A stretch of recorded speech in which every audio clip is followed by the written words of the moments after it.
আসসালামু আলাইকুম cooking recipe চ্যানেলে আপনাদেরকে স্বাগত জানাই। আজ আপনাদের সঙ্গে শেয়ার করব সুজির মধ্যে ধনিয়া পাতা দিয়ে খুবই সুন্দর একটা টিফিন রেসিপি। এই রেসিপিটা আপনারা বাচ্চাদের স্কুল টিফিনেও দিতে পারেন বা অফিসের টিফিনেও দিতে পারেন বা সকালের ব্রেকফাস্টও আপনারা এটা খেতে পারেন। খেতে ভীষণ ভালো হয়। তো অবশ্যই স্কিপ না করে পুরো রেসিপিটা দেখে নেবেন। আশা করছি আপনাদেরকে এই রেসিপিটা খুবই ভালো লাগবে। আর হাতে 10 মিনিট সময় থাকলে এটা বানিয়ে নিতে পারবেন। চলুন কথা না বাড়িয়ে রেসিপিটা শুরু করি। এখানে দেখুন একটা মিক্সার জার নিয়ে নিচ্ছি 200 গ্রাম সুজি। তো এখানে আমি 200 গ্রাম সুজি দিয়ে তৈরি করব। আপনারা চাইলে সুজির পরিমাণ বাড়িয়ে নিতে পারেন। এবার আমি এখানে দিয়ে দিচ্ছি যতটা পরিমাণে সুজি নিয়েছি ততটাই পানি। এবার আমি সুজিটা মিহি করে পেস্ট করে নেব। তো পেস্ট করে নিয়ে ফিরে আসছি।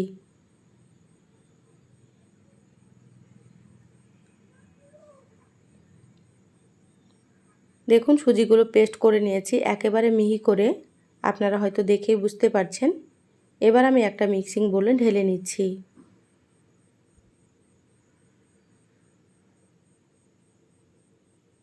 এবার এখানে দিয়ে দিচ্ছি কিছু ধনিয়া পাতা কুচি, দিয়ে দিচ্ছি একটা পেঁয়াজ কুচি, পেঁয়াজটা ছোট ছোট করে কুচি করে নিয়েছি, আর দিয়ে দিচ্ছি 4-5টা মতো কাঁচামরিচ কুচি। আপনারা এখানে ঝাল বুঝে কাঁচামরিচ দিয়ে দেবেন। এবার আমি এখানে দিয়ে দিচ্ছি স্বাদ মতো লবণ। এখানে আমি 1/2 চা চামচ লবণ দিয়ে দিলাম। এবার সবগুলোকে খুব ভালোভাবে মিশিয়ে নেব। যারা ভিডিওটি ইউটিউব থেকে দেখছেন প্লিজ চ্যানেলটা সাবস্ক্রাইব করে চ্যানেলের সাথেই থাকবেন। বেল বাটন অন করে রাখবেন, তাতে করে আমি যখনই ভিডিও আপলোড করব আপনারা সবার আগে নোটিফিকেশান পেয়ে যাবেন। যারা ফেসবুক পেজ থেকে ভিডিওটি দেখছেন প্লিজ একটা লাইক দিয়ে পেজটা ফলো করে রাখবেন। আমার ফেসবুক পেজের নাম হচ্ছে রেসিপি বাই বিউটি, আপনারা দেখে নেবেন। মিক্সারের বাটিটা ধুয়ে একটু পানি দিয়ে দিলাম। পাতলা একটা ব্যাটার তৈরি করে নিতে হবে। দেখুন আমি কিভাবে ব্যাটারটা তৈরি করে নিচ্ছি। এরকম পাতলা একটা ব্যাটার তৈরি করে নিতে হবে, তাহলে রেসিপিটা খুবই সুন্দর হবে। এটা হয়ে গিয়েছে, সাইডে রেখে দিচ্ছি। এবার গ্যাসে একটা ফ্রাই প্যান দিয়ে দিলাম। এবার আমি এখানে দিয়ে দিলাম সামান্য একটু তেল। তেলটা খুব ভালোভাবে একটু ছড়িয়ে নিচ্ছি। তেল হালকা গরম হয়ে গিয়েছে। এবার আমি এখানে 2 চামচ ব্যাটার দিয়ে দিচ্ছি। এই পর্যায়ে গ্যাসের আঁচ একেবারে লোতে রাখতে হবে। দেখুন ব্যাটারটা আমি কতটা পাতলা করেছি, আপনারা কিন্তু এইভাবে পাতলা করেই তৈরি করে নেবেন। এইভাবে ফ্রাই প্যানটা ধরে সুন্দর করে একটু গোল করে নিলাম। দেখুন কতটা সুন্দর হয়েছে। এবার উপরটা শুকনো শুকনো হলে উল্টে নিতে হবে। লো আঁচে 5 মিনিট রেখেছিলাম, দেখুন উপরটা শুকনো হয়ে গিয়েছে। এবার আমি উল্টে নিলাম। এইভাবে করে কিন্তু করে নিতে হবে। এবার গ্যাসের আঁচ মিডিয়ামে রেখে উল্টে পাল্টে একটু সেঁকে নিতে হবে।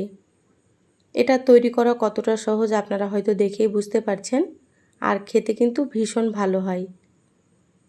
এটা হয়ে গিয়েছে, এভাবে করে আমি ভাঁজ দিয়ে নিচ্ছি। আপনারা চাইলে এমনিতেও তুলে নিতে পারেন। এইভাবে করে আমি ভাঁজ দিয়ে নিলাম। দেখুন এটা হয়ে গিয়েছে, এবার আমি তুলে নিচ্ছি।